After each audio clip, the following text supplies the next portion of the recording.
The crooked cross at the crossroads, a turned sign reversed the fate of passers-by.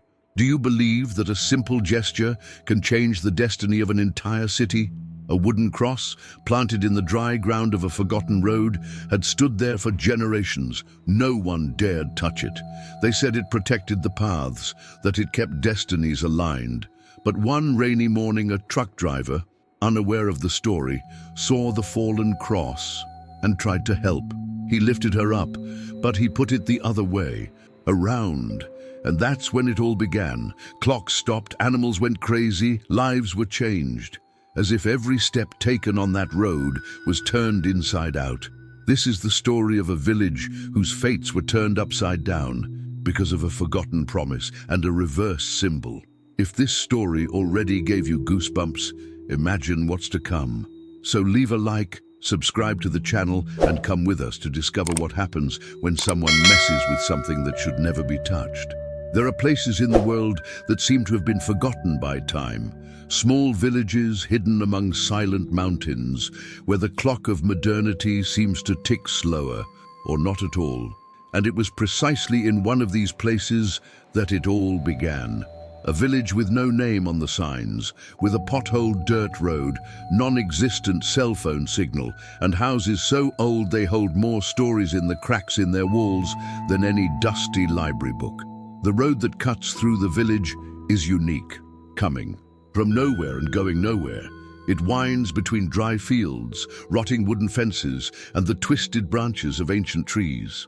At the point where this road forms a crossroads, three paths of clay and stone intersecting as if vying for the traveler's direction, there is a strange presence, a wooden cross darkened by time, embedded in the uneven ground.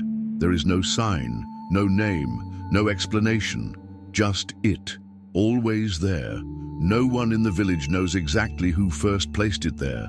Elders say it was already there when their parents' were born. Others say it was erected after an ancient tragedy, something that nearly destroyed the village many years ago, but no one dares to share details. Some say it's just superstition. Others, more silent, avoid talking about it as if the very act of naming the cross were dangerous. Despite this, there is a collective respect for it, an unwritten code. No one touches it, no one touches it, no one dares to disturb it. Even the most skeptical, those who laughed at old stories and mocked faith healers, looked away as they passed by. The cross seemed to know. Truck drivers passing through the area reported feeling a chill when stopping near the cross, as if something were watching them. Village children were taught from an early age, don't play near the crossroads. Even the animals seemed to avoid it, circling nearby as if marking an invisible territory. During the day, it was just an ancient piece of wood, almost lifeless.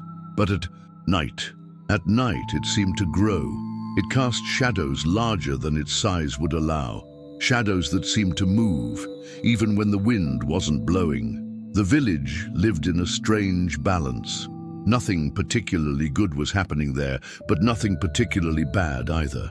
It was as if life was stuck in an in-between state, a fine line between the ordinary and the mysterious. And everyone seemed to accept this, as if, subconsciously, they knew that the cross at the crossroads was part of this fragile balance. Ancient legends still circulated in whispers and hushed conversations on balconies at night. They spoke of a seal, a boundary, a guarded path, but no one knew for sure what the cross guarded or what it protected. They knew only one thing. As long as it stood there, firm and upright, things would continue as they were. Nothing extraordinary, nothing disastrous, just the silence of the mountains. Until the day a stranger passed by, and with a simple gesture, almost innocent, he changed everything. Every village has its stories. Some are told as a way to keep tradition alive, others as a veiled warning to the curious. But in that forgotten village nestled among the mountains, the story of the cross at the crossroads was more than a campfire tale. It was a kind of silent pact, an ancient echo of something that should never be disturbed. According to the few surviving elders, The cross arose after a series of events that nearly decimated the village. This was a long time ago, so long ago that records have been lost, and what remains are fragments of oral memory, passed down through the generations. There is talk of a period of inexplicable tragedies, spontaneous fires, crop pests, disappearances in the bush, and even mysterious deaths in their sleep. They say that for months, the village lived as if cursed. It was then that a man, described in the stories as the one who spoke to the dead, is said to have made a promise on behalf of all. No one knows if he was a healer, a witch doctor, or something more ancient and dark. But what is said is that he sealed a deal, not with a saint, nor with a spirit, but with the very balance of the roads, something invisible, yet ever present. And to seal this pact, the cross was erected, in the exact center of the crossroads, at a precise angle, not too straight, not too crooked.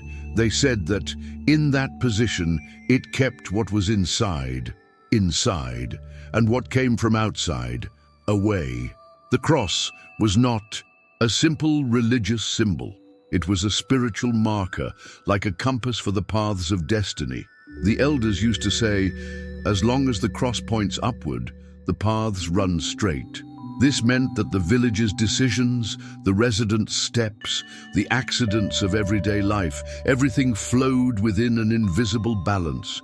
But if someone were to turn the cross, even unintentionally, it could reverse the directions of the paths. Good would become bad, right would become wrong, life would go on, but crookedly. Legend also said that the cross was made from wood, from a tree that grew alone in the middle of the dense forest, and that no axe could cut its trunk. Only the man of the pact managed to transform it into a cross. After 3 nights of prayer and an offering buried beneath its roots, no one ever dug there again. It was forbidden. For many years, small signs fueled the residents' faith. When the cross creaked on its own, they knew someone was about to make a mistake. When it toppled in, the wind, and it was always someone specific who found it, it signaled that person was off the right path. And when they repositioned it, they felt a slight dizziness or nausea, as if their own destiny were being realigned. Mothers taught their children to make the sign of the cross as they passed by. It wasn't religion, it was protection. Some elderly people walked extra miles just to avoid crossing the crossroads. Others carried rue leaves in their pockets or a handful of salt. The fear was unspoken, but it was there, trapped in the dry air between the unspoken words and the suspicious looks. Over the decades, the cross became part of the landscape and the collective instinct. No one thought much of it, but no one forgot it. As if the village had developed a kind of collective spiritual memory, a silent agreement. We don't touch it, and it doesn't touch us. But what the ancients had always feared, and what the young disbelieved, was about to happen. Because everything that is protected by silence is forgotten over time, and what is forgotten is violated, and it would only take one innocent gesture to awaken what lay dormant beneath the earth.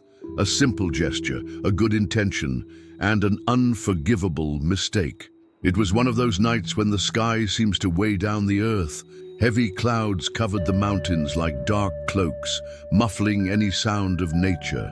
The wind whistled as if searching for something lost among the branches, and thunder came from far away, approaching with great strides. On the dirt road that cut through the village, a lone truck lurched along, trying to outrun the impending storm. João Silveira was an experienced truck driver. Years on the road had accustomed him to potholes, thunder, and forgotten roads. But that night, there was something different in the air. The GPS suddenly stopped working, the radio emitted only static, and the headlights seemed dimmer than usual. He gripped the steering wheel tightly, feeling the tension in his shoulders increase with each turn. The truck, old and rumbling loudly, skidded in the thin mud that was beginning to form with the first drops of rain. It was then, as he rounded the sharpest curve in the road, that João spotted something strange in the middle of the crossroads. a fallen cross, soaked and half buried in the mud. He braked sharply, and the truck skidded a few meters to a stop. The headlights illuminated the scene. The cross was lying on its side, as if it had been ripped off by the force of the storm. João, unfamiliar with the village or its legends, simply saw a fallen religious object and felt an almost instinctive urge to fix it. He got out of the truck grumbling, his raincoat hastily thrown over his shoulders. Water was already falling in buckets from the sky as he approached the cross. It was heavy, rough, soaked with mud, and ancient nails held its arms together. Unaware of the small details around it, the footprints that prevented him from getting too close, the shreds of red ribbon discreetly tied to the base. He crouched down and with some effort stuck the cross back into the wet ground. But with the rain and darkness, João didn't realize he had positioned it upside down. The short arms of the cross now pointed downward, and the long end rose like an inverted spear. It was subtle. Anyone, distracted, might have missed it too. For him, it was simply a gesture of goodwill. He set the cross down, patted the trunk twice, and ran back to the truck, soaked to the skin. The sound of the engine drowned out the faint creak that echoed from the wood as he turned his back. He continued on his way without looking back, but behind him, something had changed. In the village, the storm seemed to dance around the crossroads. The wind swirled in eddies that didn't extend beyond the spot where the cross had been planted. The branches of the nearby trees seemed to lean in only one direction. And, amid the sound of the rain, a whisper, long, continuous, deep, passed between the houses, without anyone being able to tell where it came from. In the house of Donna Emilia, the oldest woman in the village, a candle went out on its own. Her eyes fluttered open, even though she was asleep. She didn't know what had happened, but she felt a strange weight in her chest, as if the air had thickened. "They messed with things they shouldn't have," he murmured, struggling to get out of bed. Meanwhile, João continued on his way along the flooded road, thinking nothing major had happened. A small gesture, a good deed.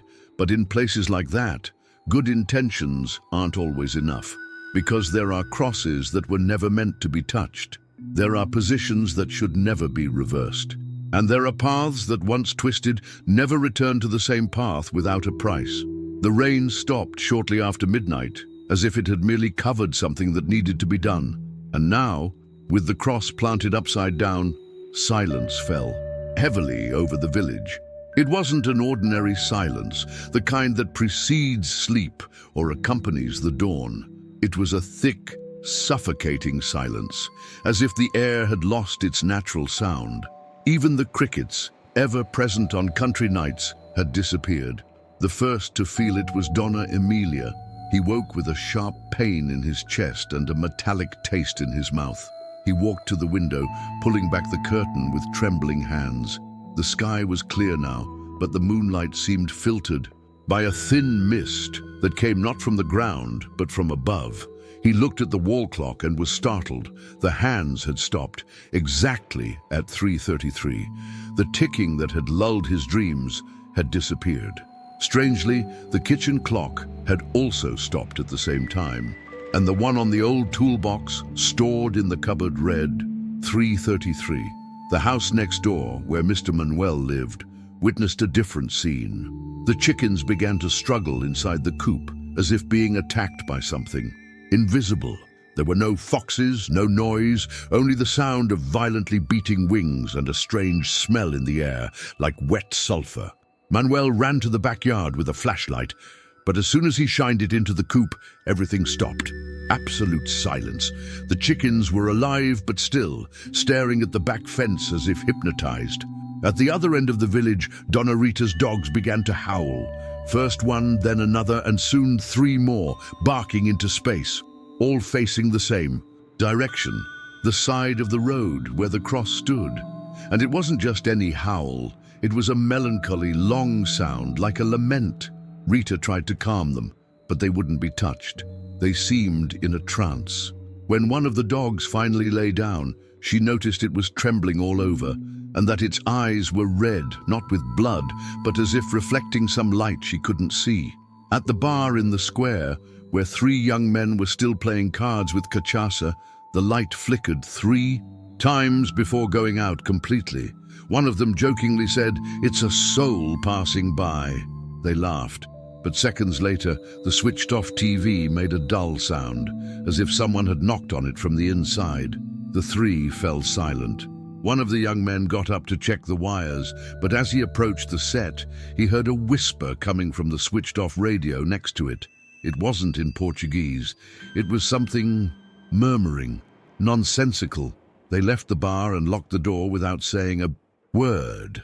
At the abandoned school, closed for years due to lack of children, the courtyard lights, which shouldn't even have been on, flashed on for a brief moment.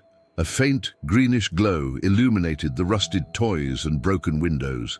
Anyone who passed by on their bikes swore they saw a shadow sitting on the swing, but there was no wind. The swing moved on its own, and the sound of the creaking chains echoed like a forgotten song. In the Almeida family home, a 7-year-old girl woke up crying. She told her mother she dreamed of an overturned cross and a faceless man saying, "Now the paths are confused." Her mother, frightened, told her to pray an Our Father, but the girl interrupted saying, "It wouldn't do any good because he's already inside." Then she simply went back to sleep. And so was the first night. Small, disconnected signs, scattered like pieces of a puzzle no one was putting together. Each resident felt something, saw something, heard something, but no one spoke to anyone. The next morning they would pretend everything was normal. They would pretend nothing had happened, but they knew deep down that something had been messed with. Something was wrong, but they still didn't know how much. The first rays of sunlight touched the village with a dull light, as if the sky were covered by a dirty film. The birdsong, previously punctual and harmonious, sounded out of sync. It was as if even nature itself was confused. But at that early hour, no one dared comment on what they saw or heard the night before. The residents merely glanced at each other quickly, avoiding questions. It was safer to pretend everything was business as usual. However, signs that something was deeply wrong began to reveal themselves subtly, and then like an avalanche. Early in the morning, Mr. Arlindo, the most peaceful man in the village, known for his calm and exemplary manners, was seen shouting at Zé Batata's store, threatening a young man with a cheese knife. He said, the young man was looking at the ground very strangely, as if something were buried there. No one understood. When questioned later, Arlindo had no memory of what had happened. He swore he'd spent the morning pruning his rose bushes. That same morning, Clara and Fabio, who had been a model of harmony for years, owners of a small artisanal cafe, had a fight so violent that their neighbors had to intervene. They shouted harsh words, full of resentment and accusations that seemed to come out of nowhere. Late that afternoon, Clara left the house with a suitcase, crying, while Fabio stood motionless on the porch, staring blankly at the road. Neither of them could explain the reason for the argument. Later, Baker Jonas, who had been announcing the closure of his bakery due to financial difficulties, woke up to a line out the door. For some reason, his breads were as delicious as ever. Customers returned, praise poured in, and even an investor showed interest in the business. But at the end of the day, it was discovered that the small warehouse next door, owned by Donna Lucia, his former friend, had mysteriously caught fire, destroying her entire inventory. The fire department said it was spontaneous. Jonas said nothing. He simply locked the bakery and wept in the back. At the municipal school, long closed, a retired teacher showed up, unsure why. Carrying books in her arms, she said she was sure she'd been called back to teach. Realizing the place was still abandoned, she stood, paralyzed for several minutes at the gate. She only returned home when she heard a sound no one else had heard. Children's laughter, coming from inside the empty classrooms. And then came the case of Francisco, the village mechanic. A respected, hard-working man, he had always dreamed of being an artist. That week, he dropped everything. He said he was listening to guidance from the universe and began painting a series of pictures as if possessed by a frenzied inspiration. But his paintings didn't show flowers or landscapes. They were disturbing images: a crooked cross, faceless eyes, people walking in circles. One of them depicted the village, completely empty, under a blood-red sky. Meanwhile, minor household disasters occurred one after the other. A stove that exploded for no reason, a faucet that gushed dark water, a mirror that cracked on its own in the homes of 3 different residents. Children cried in the middle of the night and couldn't explain why. One boy claimed to have seen the sky upside down. Every day something went wrong, and not in the usual way. It was as if decisions that had once been logical now seemed distorted. Trusted people lied, promises were broken on impulse, friendships crumbled like wet paper, and the few moments of luck or prosperity came with a price: the misfortune of others. The village's balance had been shattered, the paths were wrong, and most frighteningly, no one could clearly understand why, except for one. On the porch of a house, sitting in her rocking chair, Donna Emilia watched everything. Her eyes, already clouded with age, seemed more attentive than ever. She didn't need anyone to tell her anything. She felt it in her body. She knew, deep in her soul, the cross at the crossroads had been moved, and if the error wasn't corrected soon, the wrong changes of fate would not stop, because the path that turns downwards eventually takes everyone together. What began as whispers and subtle exchanges soon escalated into shouting and disorder. The village, once silent and discreet, plunged into a state of constant unrest. It was as if the invisible gears that sustained the residents' daily routine had jammed, or worse, were now spinning in the opposite direction, dragging everything with them. In the second week after the cross incident, the corn harvest, which promised to be the best of the decade, rotted overnight. The ears had been plump and golden the day before, but by dawn they were black and moldy and gave off a fetid, sweet and rotten smell. No animal came near the crops. The cows began to fall ill for no apparent reason. Some would stand in the pasture, staring into space. Others mooed strangely, as if pleading for help in an ancient language. The village's electrician, Rogerio, was rushed to at least 5 homes with identical reports. Electronic devices turning on by themselves in the middle of the night. Radios playing muffled voices even without power. Televisions showing. Black screens with reflections that didn't belong to anyone in the house. During one visit, Rogerio swore he heard his own name being spoken through an old tape recorder, even though he'd never put a tape in it. The children began to behave strangely. Some stopped speaking for days, staring blankly at blank walls, as if listening to stories told in silence. Others began compulsively drawing the cross at the crossroads, always crooked, always surrounded by eyes or snakes, depending on the child. Desperate parents sought help in home remedies, prayers, or even forgotten prayers. Nothing seemed to work. And then the accidents came. A resident fell from a ladder while trying to hang a horseshoe over his door to ward off bad luck and broke his back.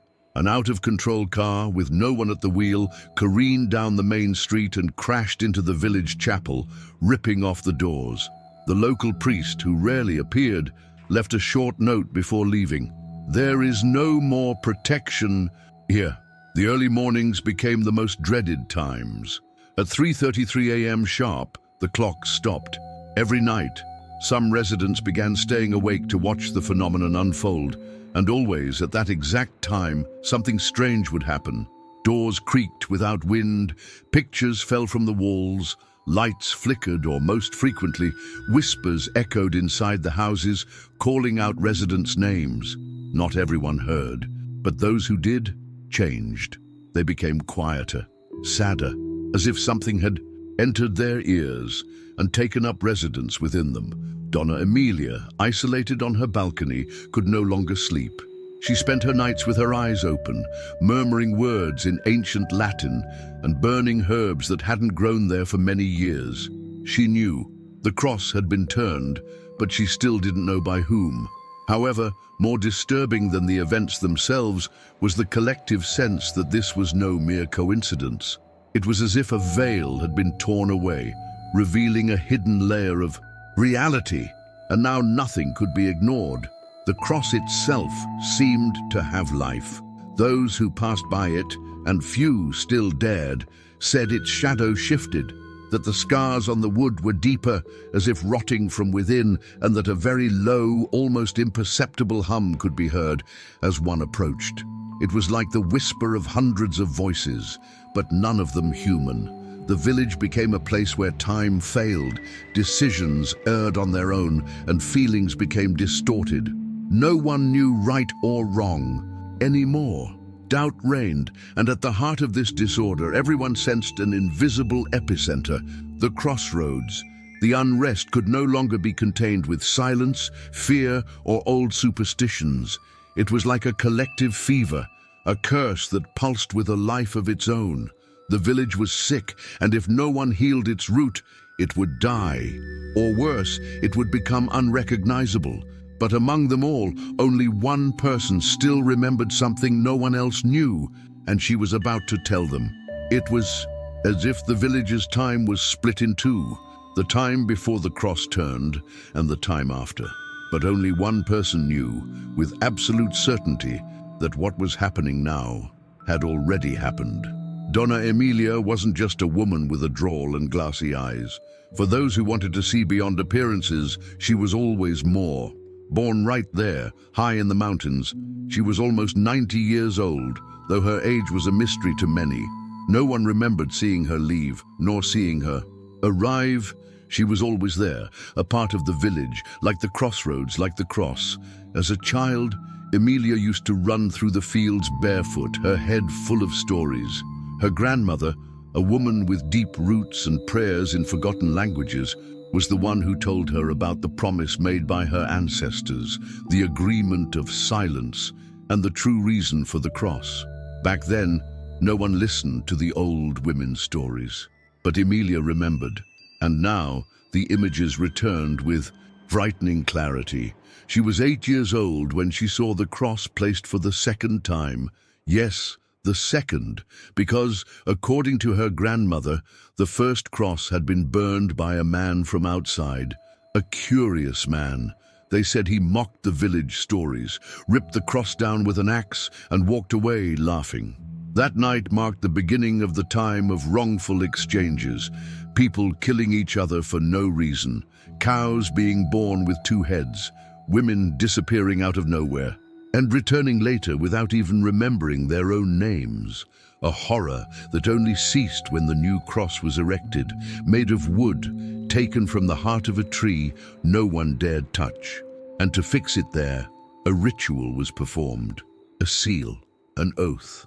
"This cross is not just a warning," said the grandmother. "It is a lock, a key turned the right way." Now, with what was happening in the village, Emilia was certain someone had tampered with the key, and the lock, which held the invisible, was open. When someone tampers with something they don't understand, the right path becomes crooked, she muttered every day, as she ground herbs and lit candles that burned with blue flames. She tried to warn them. She knocked on doors. She spoke to the children's mothers, the pharmacist, the baker. Everyone listened to her out of respect, but no one really believed her. After all, who still listens to an old woman who talks to cats and leaves coarse salt on the doorstep? But something inside them changed after she spoke.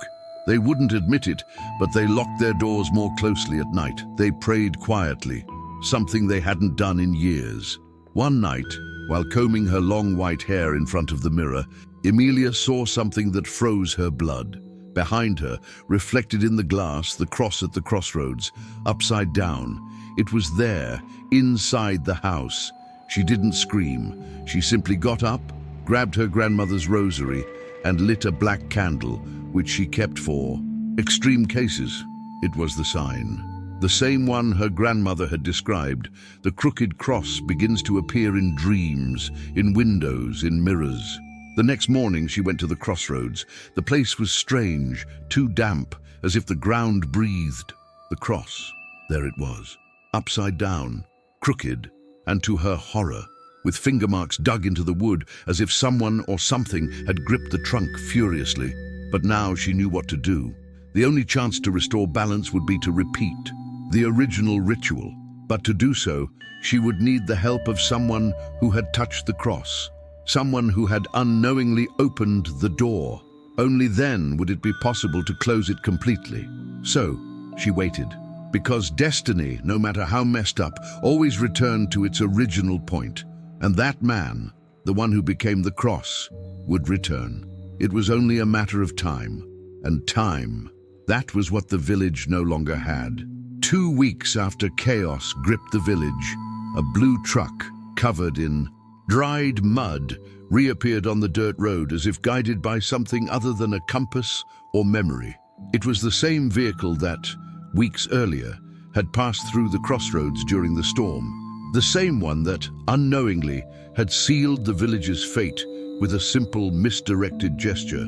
The driver was João Silveira. John didn't know exactly why he was returning. It wasn't a delivery. It wasn't a planned trip. He'd woken restless that morning, with the persistent image of the cross in his dreams.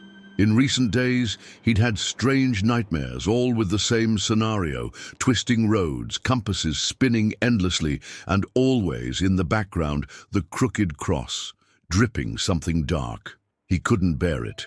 He returned without telling anyone. As he entered the village, he felt the air thicken, as if he were pushing the truck with his body. The windows were closed, the silence thick.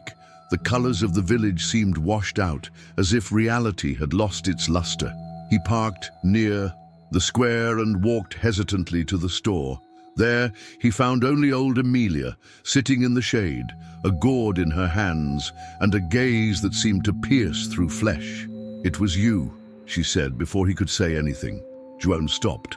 The weight of those words fell like a muffled thunderclap. He didn't ask what, didn't try to defend himself. He just sat on the sidewalk step, looked at the ground and nodded. "I thought I was helping," he murmured. The lady approached, her steps slow, but firm, like roots that know the earth. She sat down beside him and pulled a chain from her neck, revealing a small, antique iron crucifix. "Helping is when you understand what's being touched. You touched what you don't understand," she said, looking at the horizon where the invisible cross awaited. João told everything: the storm, the lighthouse illuminating the fallen cross, the impulse to lift what he felt had been disrespected, and the thoughtless decision to drive it back into the ground, not noticing that the larger part was now facing upward. He said he had no ill intentions. Amelia sighed deeply, as if pulling centuries of buried memories from the air. "This cross isn't just wood. It's the seal of a pact made long before you were born. It marks the boundaries of right and wrong, of what's in and what's out. And now it's pointing downward, bringing in what shouldn't cross." João closed his eyes. The pieces began to fall into place. The voices in his dreams, the mirrors that cracked on their own in his house, the radio that turned on in the wee hours. He was being affected too. He hadn't escaped the reversal. "How do we fix this?" The question hung in the air, heavy. Amelia was silent for a few moments.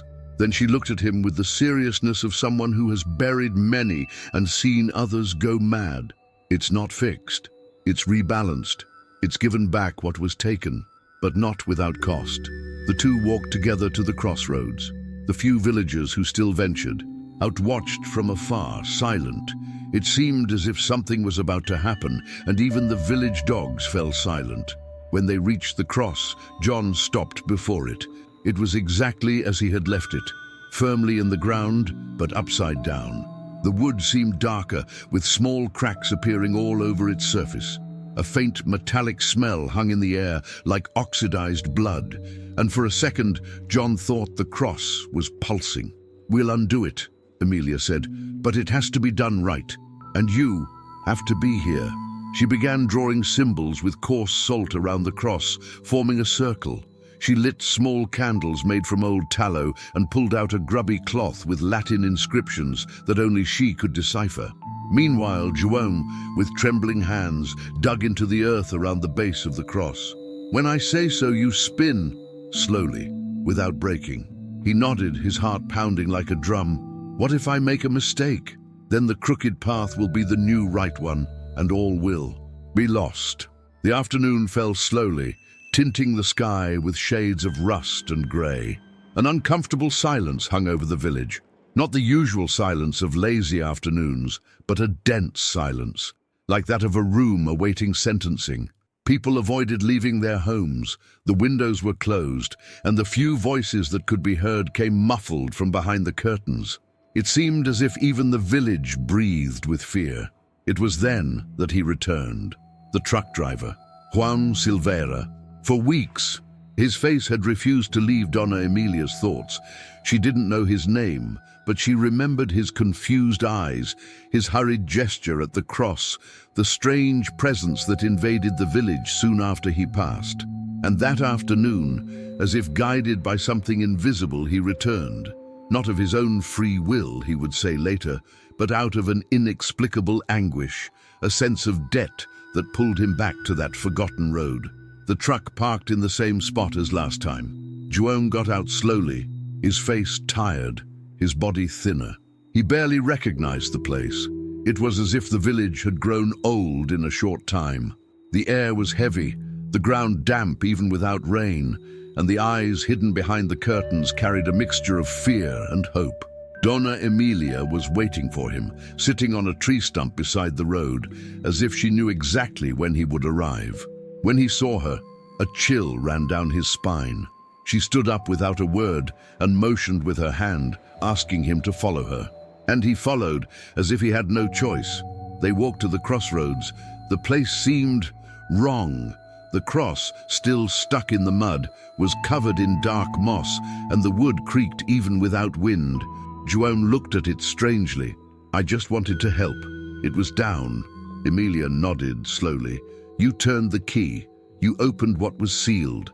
He tried to argue, but his words were lost. Deep down, he knew. Since that night, his life had been falling apart too. Nightmares, voices in the middle of the night, job losses, unexplained accidents. She then explained, to reseal the paths and realign the flow that sustained the village, the ritual would have to be performed by the one who caused the imbalance. But this time, accompanied by the ancient prayer, the same one chanted by the man of the pact many generations ago, and it should be performed at sunset, when the world is between light and darkness. It's the only time both sides listen. With João's help, Emilia began digging. His calloused hands and her fragile ones touched the earth as if asking permission. The cross was carefully removed, its muddy roots releasing a sweet, bitter odor. A small group of residents watched silently from a distance.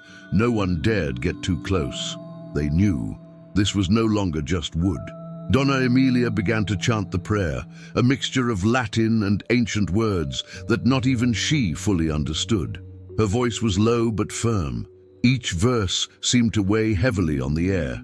João, sweating cold, held the cross. The wood burned his hands slightly, as if resisting being touched again, but he stood firm. The moment the cross was rotated into the correct position, short arms pointing upward, central axis pointing toward the earth, utter silence fell over the village. The birds fell silent, the wind stopped, even the insects vanished, everything froze, and then the sky darkened abruptly as if a veil had been thrown over the sun. For 3 seconds, the village was plunged into a strange, unearthly gloom. And in that exact moment, everything went silent.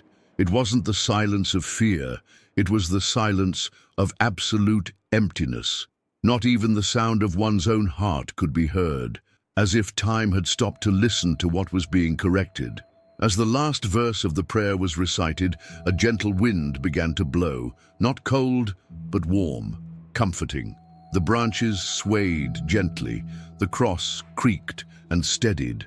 The wood seemed lighter, almost alive. João fell to his knees, exhausted. Donna Emilia looked at him with a mixture of compassion and warning. We corrected, but never completely undid. Some scars remain, he understood. And in that moment, everyone watching knew that although balance had been restored, nothing would ever be exactly the same again. But the road was silent, and for the first time in weeks, it was a peaceful silence. The following weeks seemed marked by a quiet recovery.